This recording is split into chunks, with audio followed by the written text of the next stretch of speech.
cookies. But this knowledge had been lost in my house and in a lot of others. I don't think we had flour. We had Bisquick. Those from-scratch cookies were the best thing I had ever tasted. Thank you, Mrs. Merriman. There was no Food Network to overcome the lack of food knowledge in my house. On TV, I watched cartoons after school, or when we got cable, old movies. I certainly would have watched Food Network, though I can't tell you why I was starved for such knowledge. A yearning for something authentic and true in an era when the noisy ideals of a previous generation were hitting a wall? A world where the government proposed ketchup as a vegetable for school lunches? I don't know why I was hungry, but I was. We all were, it turned out. When I went to UC Berkeley and was surrounded by the flourishing food culture of the late 1980s, within a year I was perfecting my guacamole and baking my own bread.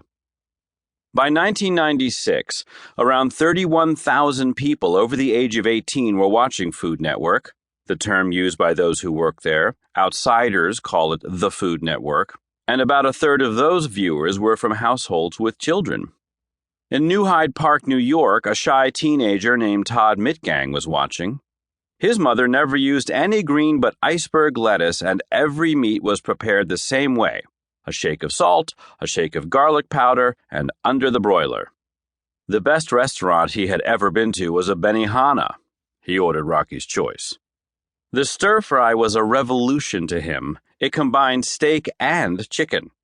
Over the next few years, he watched Food Network after school and was spellbound as Sarah Moulton demonstrated knife skills on Cooking Live.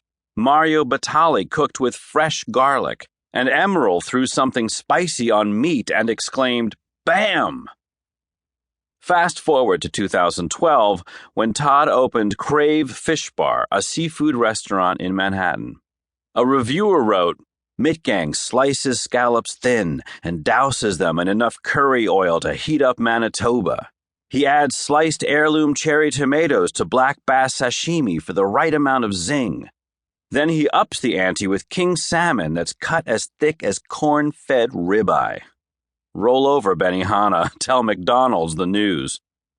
Somehow, Food Network captured an audience that did not know that it wanted 24 hours a day of food television. Then, having roped in the early adopters, the network figured out how to create an even bigger audience.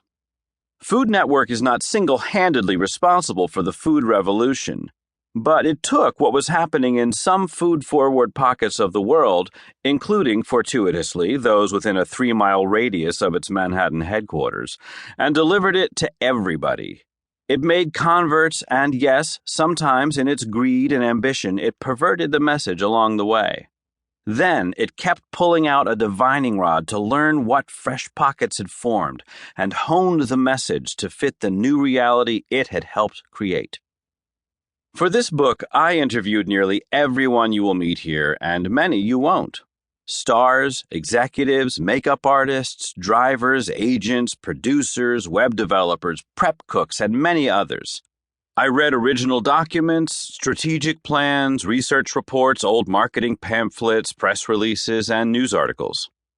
Among the on-screen talent I interviewed were Curtis Akins, Sonny Anderson, Mario Batali, Mark Beckloff, Sissy Biggers, Bill Boggs, Anthony Bourdain, Ann Burrell, Tom Colicchio, Scott Conant, Kat Cora, Jane Curtin, Melissa Darabian, Mark Dacascos, Paula Dean, Dan Dye, Nora Ephron, Susan Feniger, Guy Fieri, Bobby Flay, Tyler Florence, Mark Forgione, Nadia Josiah, Duff Goldman, Nina Griscom, Donna Hanover, Chuck Hughes, Emeril Lagasse, Robin Leach, Lisa Lillian, Lisa Loeb, Jeff Morrow, Mary Sue Milliken, Masaharu Morimoto, Sarah Moulton, Mark Murphy, Pat and Gina Neely, Jamie Oliver, Wolfgang Puck, Rachael Ray, Claire Robinson, David Rosengarten, Mark Summers, Michael Simon, Ming Tsai, Justin Warner, Jeffrey Zakarian, and Andrew Zimmern. Almost every star I asked agreed to be interviewed at length, except for Robert Irvine, Sandra Lee, and Giada De Laurentiis, although I did speak to each briefly at times and spent time in their presences observing and